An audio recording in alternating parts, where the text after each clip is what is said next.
పరిశుద్ధమైన ప్రభువ, నా కుమారుని జ్ఞాపకం చేసుకునండి. తను యవ్వన వయసులో ఎన్నో చెడు వ్యసనాలకు బానిసగా మారిపోయాడు. తనని మీ దాసునిగా చూడాలని నా కోరికను మన్నించండి ప్రభువ. అమ్మా, నువ్వు ఇంకా పడుకోలేదా? జరా, ఏంట్రా ఇది? టైం ఎంత అయిందో చూసావా? రాత్రి సమయం వరకు ఇలా తిరుగుతూ ఉంటే ఎలా చెప్పు? చుట్టుపక్కల వాళ్ళు ఏమనుకుంటారా? ఆపమ్మా నీ మాటలు. నేను ఇంకా చిన్నపిల్లవని అనుకుంటున్నావా? ఎందుకు ఇలా విసిగిస్తున్నావు? ఇంకా చుట్టుప్రక్కల వారు అంటావా? ఎవరి లోపల వారికి ఉంటాయి, వారి లోపల వారికి కనపడవు. కానీ ప్రక్క వారి లోపల ఎతకడం మాత్రం వారి పని. అలాంటి వారి గురించి నేను పట్టించుకోనమ్మా. అది కాదు జరాన్, మీలాంటి యవనస్తులు లోపరుచుకోవడానికి సాతాను ఎప్పుడూ తన కూరలు చాచి వెంటాడుతూనే ఉంటాడు. ఇకనైనా నా మాట విను. క్రీస్తుని నీ సొంత రక్షకునిగా అంగీకరించు. ఆయన నిన్ను రక్షిస్తారు. అబ్బా, మళ్ళీ మొదలు పెట్టావా నీ బోధ? రోజు ఈ సమయానికి బాగా దొరికిపోతున్నాను. ఇంటికి రావాలంటేనే చిరాకు పడుతుంది.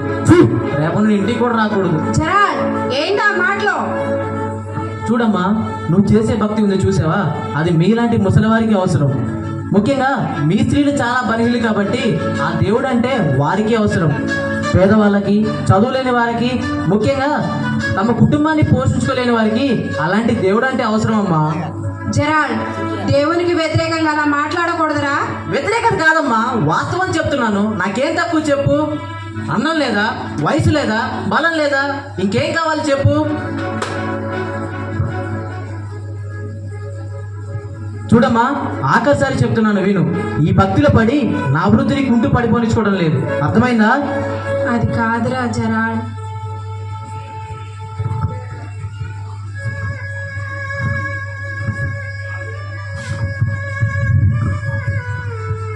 అమ్మా, ఇప్పటికే చాలా పొద్దుంది. ఇక వెళ్ళి పడుకో. రేపు నాకు ఇంటర్వ్యూ ఉంది. మంచి జాబ్తో తిరిగి వస్తాను. అప్పుడు నువ్వే అంటావులే, నీ ప్రార్థన కంటే నా జ్ఞానం గొప్పదని. బాయ్, ఇక వెళ్ళి పడుకో అమ్మా. Good night.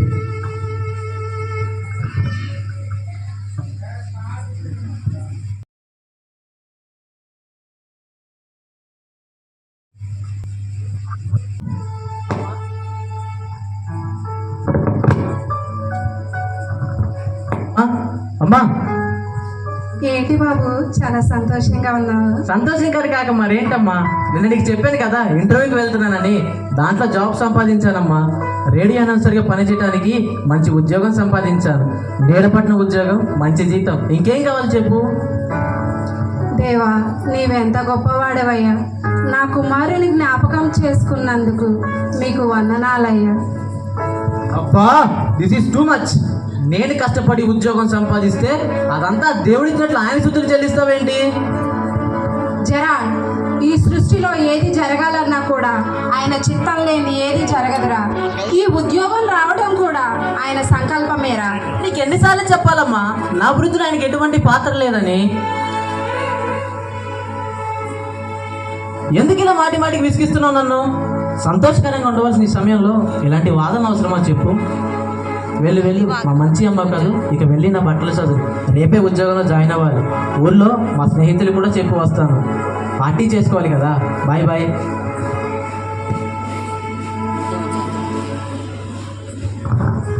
My come in manager గారు. కమింగ్ జరాన్, how do you do? Well sir. Sir, ఏదో ప్రాజెక్ట్ను నాకు అప్పగించడానికి పిలిచారని విన్నాను. ఎస్ జరాన్, రేపటి నుంచి మన రేడియో స్టేషన్లో 3 సువార్థికులు వాక్యాన్ని బోధించి పాటలు పాడి వినిపించడానికి వస్తున్నారు. ఆ కార్యక్రమానికి నిన్ను అనౌన్సర్గా నియమిస్తున్నాను. ఏంటి, నేనా? దేవుని వాక్యం అందించే కార్యక్రమానికి అనౌన్సర్గా పనిచేయడమా? ఏం మాట్లాడుతున్నావు నువ్వు? నీ పై అధికారితో మాట్లాడుతున్న విషయం నీకు అర్థమవుతుందా? Hold your tongue. అయినా ఆ సువార్థికులు ఎంత గొప్పవారో నీకు తెలుసా? అటువంటి వారి కార్యక్రమానికి అవకాశం రావడం గొప్ప అదృష్టం. పోయి నీకు వచ్చిన అవకాశాన్ని సద్వినియోగం చేసుకోపో. ఐఎమ్ సారీ సార్, కానీ ఇంకా కానీ ఏంటి జరాల్, ఏదో సీనియర్ కదా అని చెప్పేసి నిన్ను పిలిచే అవకాశం ఇస్తే ఇదేనా నీ రెస్పాన్స్? It is ridiculous. అసలు నీకు ఉద్యోగం చేయాలంటా వెళ్ళిపోతావా? సార్ సార్, అంత పని మాత్రం చేయకండి సార్. అసలు ఉద్యోగం పోతే ఇంకేమైనా ఉందా? అసలు సంఘంలో నా పరువేం కావాలి? అసలు సమాజంలో తలెత్తుకొని తిరగలనా? ఐఎమ్ సారీ సార్, మీరు చెప్పినట్లే చేస్తాను. Good, you can go now. Thank you sir.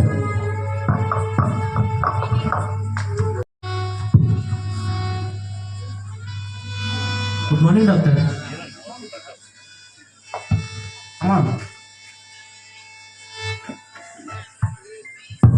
Sir, నా రిపోర్ట్స్ వచ్చాయా? నా హృదయం ఎంతో అలజడితో నిండిపోయింది. నెమ్మది లేదు, శాంతి లేదు, అసలు ఎంతో వేదనతో ఉన్నాను డాక్టర్. నా జబ్బు కారణం ఏంటి డాక్టర్? కూల్ మిస్టర్ జరా, బీ కూల్. నీ రిపోర్ట్లన్నీ క్షుణ్ణంగా పరిశీలించాను. వాటిలో ఏమీ లేదు. వైద్యపరంగా నీకు ఎలాంటి జబ్బు లేదు. డాక్టర్ గారు, మరి నా ఆందోళన గల కారణం ఏమైందంటారు డాక్టర్? నీకు సిగరెట్ అలవాటు ఉంది కదా, అది మానేస్తే మంచిది. ముఖ్యంగా మందు తాగటం, రాత్రులు పబ్బులకు డాన్సులకు వెళ్ళటం తగ్గించు. రాత్రులు నువ్వు సరిగా నిద్రపోవట్లేదు అనమాట, అందుకే ఈ అలజడి నీలో. అంతే అంటారా డాక్టర్? అంటే నా వైద్యాన్ని ఈ రిపోర్ట్ను అనుమానిస్తున్నావా? ఒప్పడిగాను డాక్టర్. నేను అనుభవించుతున్న వేదన నన్ను అలా మాట్లాడించింది doctor. I'm sorry doctor. Don't worry Zara, టైంకి ట్యాబ్లెట్లు వేసుకో, త్వరలో అంతా సర్దుకుంటుంది.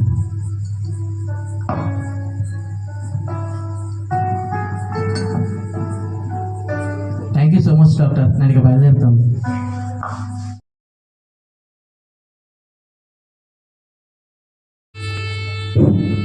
బ్రదర్ జరాల్, ఎలా ఉన్నారు? ప్రభు మిమ్మల్ని జ్ఞాపకం చేసుకున్నాను కాక. ఫోటో ఎలా ఉన్నారు? ఇలా వచ్చారేంటి?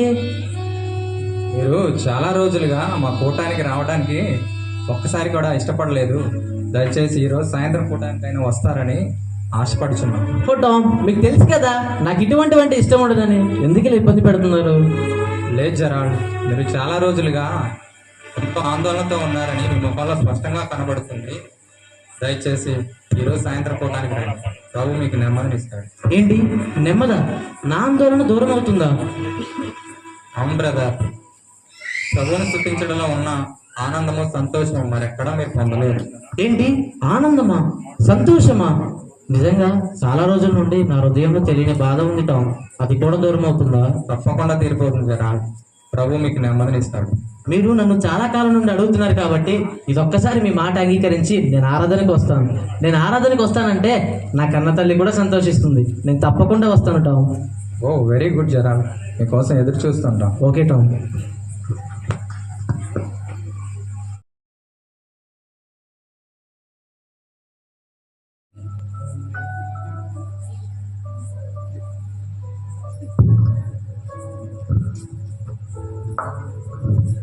ఆ విధంగా జిరాల్డ్ నెమ్మదిని వెతుక్కుంటూ ఆరాధనకు వెళ్తాడు. ఆ సాయంత్రం తన జీవితంలో ఏం జరిగిందో మీరే చూడండి. మత్తయి సువార్త 5వ అధ్యాయము 1 నుండి 12 వచనాల వరకు చూద్దాం. ఆయన ఆ జనసమూహము చూచి కొండ ఎక్కి కూర్చుండగా ఆయన శిష్యులు ఆయన ఎద్దకు వచ్చిరి. ప్రియమైన దేవుని బిడ్డలారా, ఆత్మవిషయమై దీనిలో ఉన్నారా? మీరు దుఃఖపడుచున్నారా? ప్రభు మాట ప్రకారం మీరు ఓదార్చబడుదురు. ఆయన మన పాపాల ప్రాయశ్చిత్తం నిమిత్తమే సిలువలో మరణించారు. మన కోసం ఆయన ప్రాణం పెట్టారు. మరి ప్రభు కోసం నువ్వేమిస్తావు? నీ హృదయాన్ని ఇవ్వలేవా? అయితే విశ్వాసంతో ప్రార్థన చేయండి, మీరు ఇక్కడ నుండి నెమ్మదితో వెళ్తారు. అటువంటి వారు ఎవరైనా ఉంటే ముందుకు వచ్చి కూర్చోండి, ప్రార్థన చేస్తాం.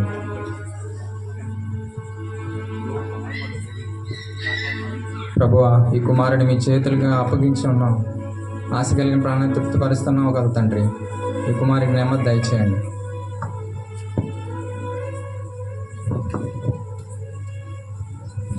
ఏంటి ప్రార్థనలో ఇంత శక్తి ఉందా? మొదటిసారిగా నేను మోకరించినప్పుడు మరియు నేను ప్రార్థనలో ఏకీభవించినప్పుడు నా హృదయ భారం అంతా తీరిపోయిన భావన నాకు కలుగుతుంది. ఇంతకాలమా ఇంత ప్రేమగల దేవుని నేను దూరం పెట్టింది? తండ్రి, నా పాపాలకి ప్రాయశ్చిత్తం దయచేయి ప్రభువా. సహోదరుడా జరల్, ఈ పరివర్తన నీ వద్ద నుంచి మేము ఆశించింది. పూర్ణ హృదయంలో పశ్చాత్తాప పడితే దేవుడు మీ పాపాలను బయలుపరుస్తాడు. ఆయన నిన్ను రక్షణలోకి నడిపించడానికే మమ్మల్ని ఇక్కడ పంపించాడు అనుకుంటా. అవును సహోదరులారా, నా పాపాలన్నీ ఆ దేవుని ఎదుట ఒప్పుకుంటాను. నేను ఆయన దాసుడిగా మారదలుచున్నాను. అది నా కన్నతల్లి కోరిక కూడా. నేను మారాలని నా కన్నతల్లి ఎన్నో సంవత్సరాల నుండి మొరపెట్టుచున్నది. మొదటిగా వెళ్ళి నా కన్నతల్లి క్షమాపణ అడుగుతాను.